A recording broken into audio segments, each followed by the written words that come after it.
juga dapat kita insya-Allah sama-sama niat beriktikaf sementara menunggu waktu insya-Allah.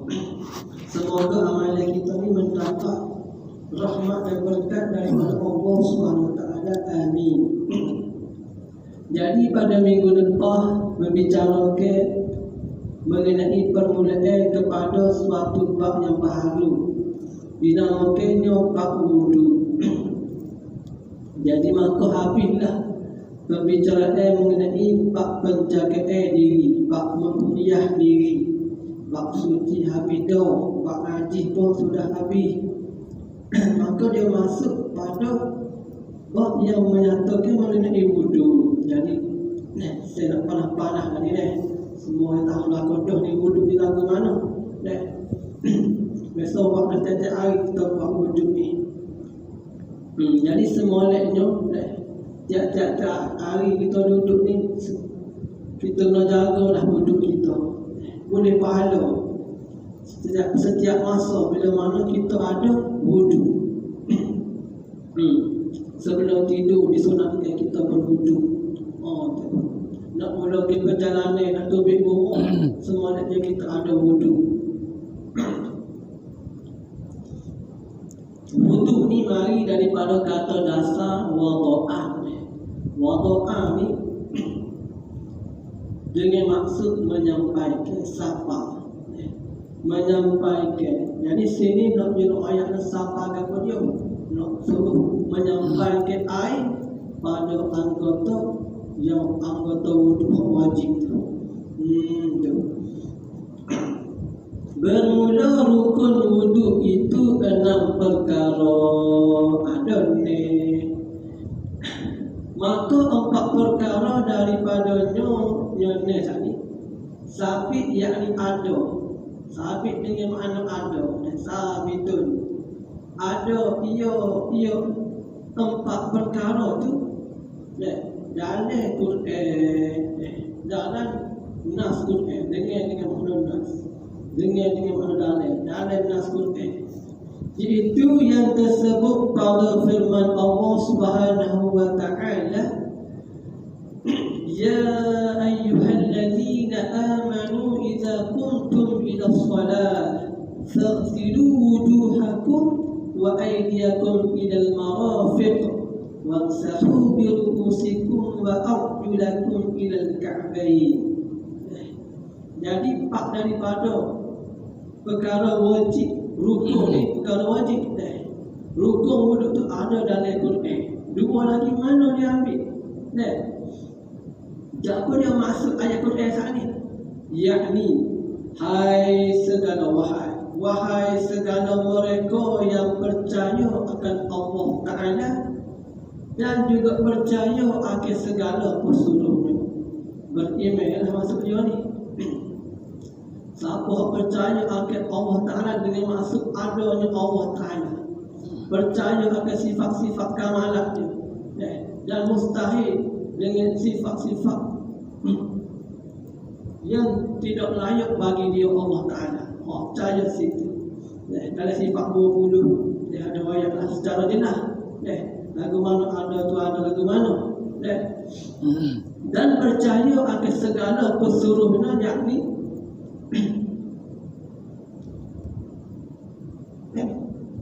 segala nabi dan rasul. Empat sifat semua sekali ni. Siddiq, fatanah, dan tabligh, amanah. Apabila berkehendak kamu kepada berdiri dengan maksud mengerjakan, bila mana kamu nak semaya, dia kata sini, bila mana nak semaya, maka basuh oleh kamu akan muka kamu. Anggota wajib yang pertama ialah muka, dan kedua tangan kamu serta dua siku kamu. Tangan sampai siku, anggota wajib yang kedua.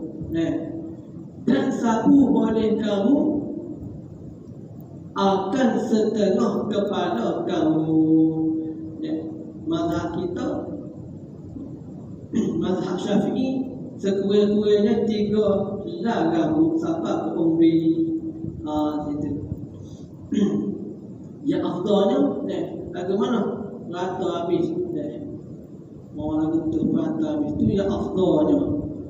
Dan basuh oleh kamu kedua kaki kamu, anggota dah sekali kaki kamu serta kedua mata kaki kamu.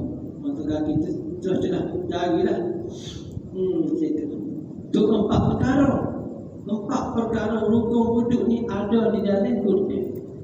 Manakala dua lagi diambil mana? Dan dua perkara daripada nyonya ini sabit yakni ada dalam hadis Nabi sallallahu alaihi wasallam. Dua lagi ada di dalam hadis. Ulama cari-cari di dalam hadis. Maka rukun yang pertama daripadanya ialah niat.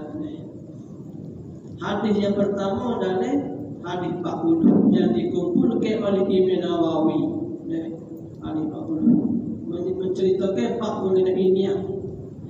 Kerana sabda Nabi sallallahu alaihi wasallam, innamal a'malu binniyat, yang bermaksud tidak sah segala amal pada hukum syarak melainkan hak sahnya lagu mana?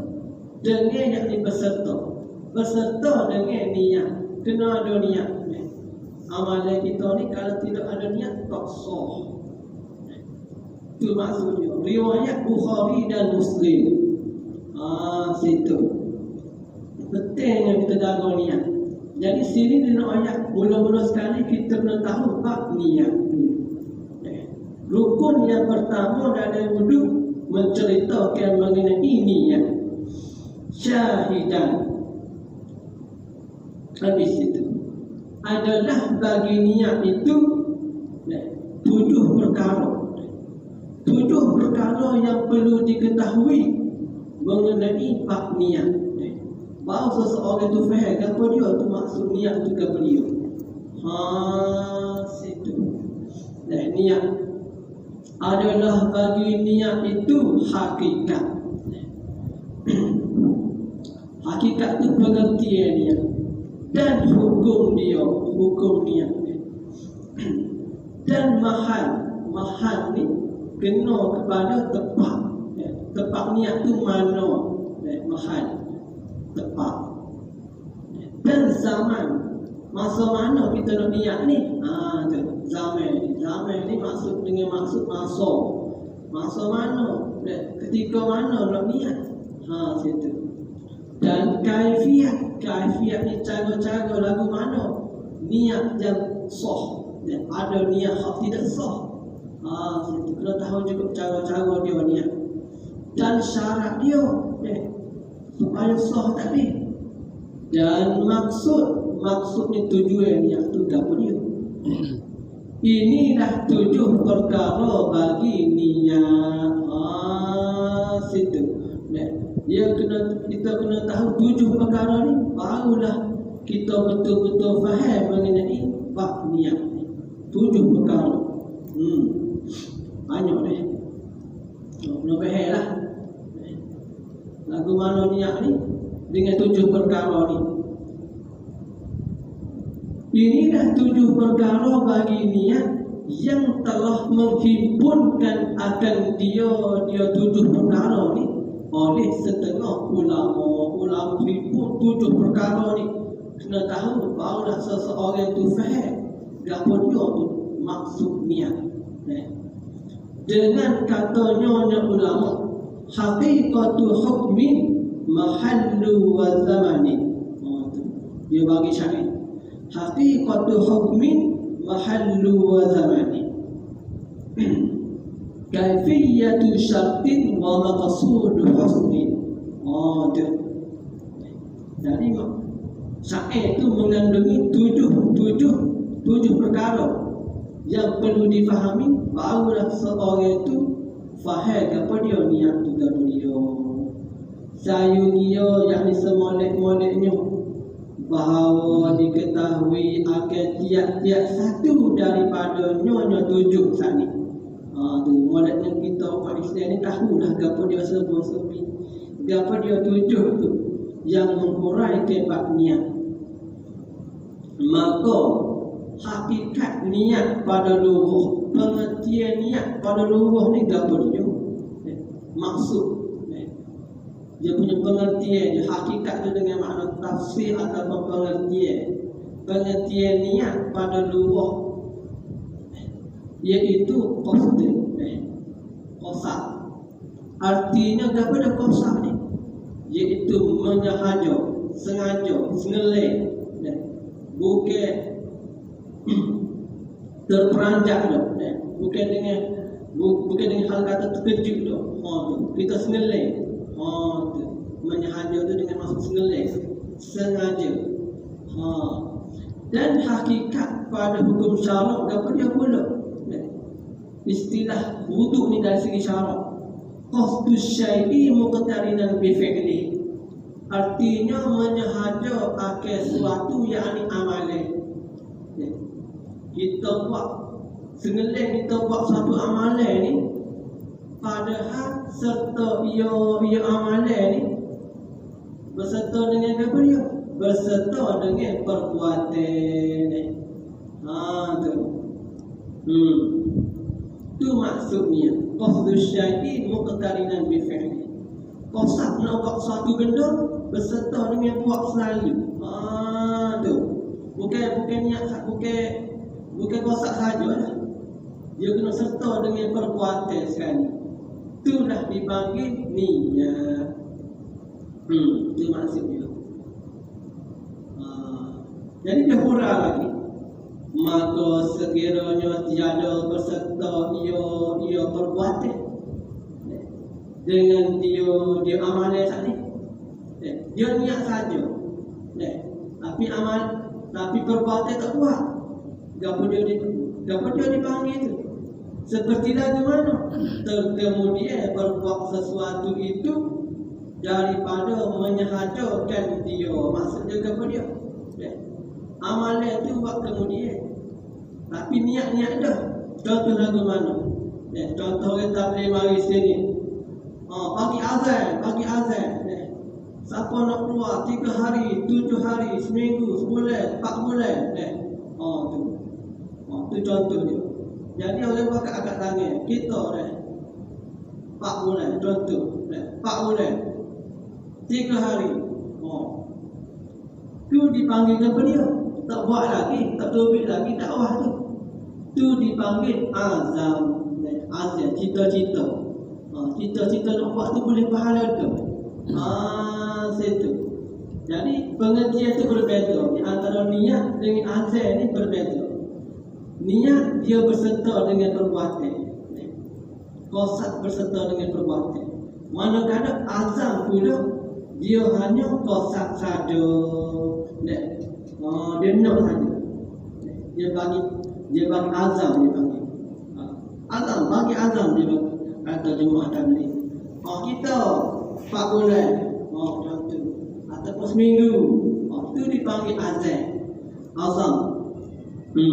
Azam bela. Azam ni. Azam cita-cita.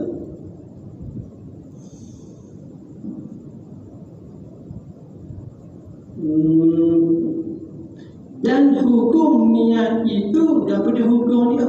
Habis itu pengertian dia. Yang kedua, kita kena faham bab niat ni apa dia. Kita kena faham hukum dia apa dia. Dan hukum niat itu wujubun, yakni adalah niat itu wajib. Wajib mana? Pada tiap-tiap amal yang berhukum syarak. Seperti mana? Amal bersyarat. Seperti sembahyang, puasa, wudu, tu memerlukan kita kena niat, barulah sah amalan kita. Sekiranya tak niat, maka tak sah.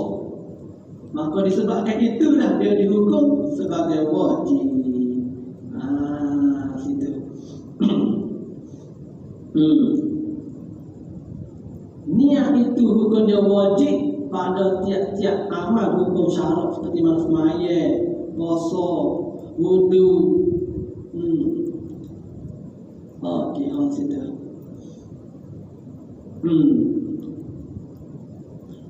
Tiada sah ia amal syarat, tak sah satu amalan ni melainkan dengan niat. Seperti yang telah diketahui daripada hadis yang telah tersebut itu mana? Innamal a'malu binniyat. Habis itu yang kedua. Dan yang pertama kata pengertiannya. Yang kedua hukum. Yang ketiga ialah mahal dia. Mahal ni dengan maksud tempat niat. Duk mana kat niat ni? Duk mana? Duk mulut tu? Duk lidah? Duk gigi? Bukan. Jadi niat ni bukan duk mulut, bukan duk lidah. Tetapi niat ni berada di mana? Niat tu di dalam hati. Tu tak bunyi ni. Orang tak boleh tahu niat ni di mana. Orang tak boleh baca niat kita. Sebab apa? Dia duduk dalam hati. Dan mahal niat yang tepat yang mana? Di dalam hati. Tetapi sunat menyebutkan lafaz niat dengan lidah. Hak kita sebut tu lafaz niat. Tapi niat tu sendiri duduk mana? Duduk di dalam hati. Hak kita sebut tu lafaz supaya apa? Dan ulama buat mari lafaz niat supaya memudahkan kita pasal niat dalam hati kita.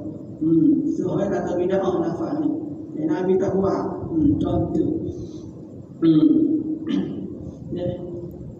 Ulama kata lagu mana? Lafaz niat ni sunat. Sebab apa? Memudahkan kita buat mari lafaz tu dalam hati kita. Tu kata ulama lah.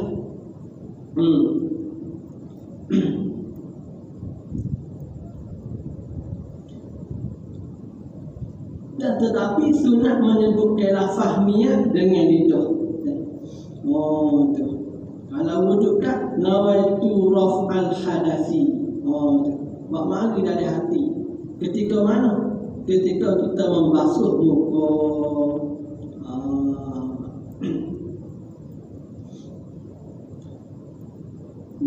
Jadi bila mana kita tak mengaji kat ni, contoh lagi, bila mana kita tak belajar bab niat ni, ada seorang yang kita temu, baru mari lah. Dia pasal niat mana? Dia pasal niat bila mana basuh tangan. Bila basuh muka dia tak niat. Situ. Dia silap situ so. Tapi apa lama dia amal tu? Dia amal tu setiap daripada dia balik sampai umur dia 20 tahun. Dia pun tanya lah. Tak ada pondok tu. Lagu mana kat dia punya wujud di sepanjang dia lagu mana? Nanti kena pondok. Silap faham ni. Silap faham. Niat ni pasal masuk ke tangan tu. Masa masuk tangan tu dia pasal niat. Sahaja aku berwujud kepada Allah Ta'ala. Nama itu Rahman. Nama itu Rahman hadasi. Sahaja aku mengangkat hadah. Dia ambil mana? Masuk tangan tu. Masuk tangan tu sunat. Jadi bahas itu niat. Jadi selama 9 tahun semuanya dia tidak sah. Kerana apa? Kerana salah niat masa ambil wuduk. Bahaya lah. Itu bahaya. Bila mana kita ngaji masa di sekolah rendah dulu, kita banyak salah faham. Sebab apa? Kadang-kadang kita bising. Kadang-kadang kita tertidur. Contoh masalah. Ustaz tu dah jawab wuduk kita duduk jambai. Contoh. Ataupun kita tak mari. Demam ke sakit ke apa dia. Banyak boleh jadi perkara boleh berlaku. Menyebabkan kita tak faham. Bab niat ni. Bahaya lah. Tak kena lah sini dah. Masalah niat ni. Jadi niat ni berada di dalam hati kita. Dia kena pasal dalam niat. Lafaz dia di mulut supaya memudahkan kita buat mari niat dalam hati. Dan habis itu berapa ada? Dia punya hakikat nombor 1. Yang kedua hukum. Yang ketiga mahal, yakni tempat niat di hati. Dan keempatnya kaifiat. Kaifiat ni cara-cara. Kaifiat ni cara-cara niat. Dan kaifiat niat itu berlain-lainan ia niat. Berbeza-beza. Sebab apa beza-beza ni? sebab berlain-lainnya ibadat. Semaya niatnya lain, wudhu niatnya lain. Jadi cara-cara tu berbeza lah. Dia punya lafaz dia. Puasanya lagu lain. Situ. Tu kaifiat, tu yang keempat mudah. Yang kelima, dan syarat niat. Syarat ni syarat sah. Syarat supaya niat kita ni sah, diterima. Apa dia? Bahawa apa dia? Islam orang yang berniat. Syarat sah niat ni. Soalnya tu mestilah Islam. Kalau kafir tak sah. Tak kira nak dia semaya pun tak sah. Selagi mana dia tak masuk Islam. Maka tiada sah niat kafir.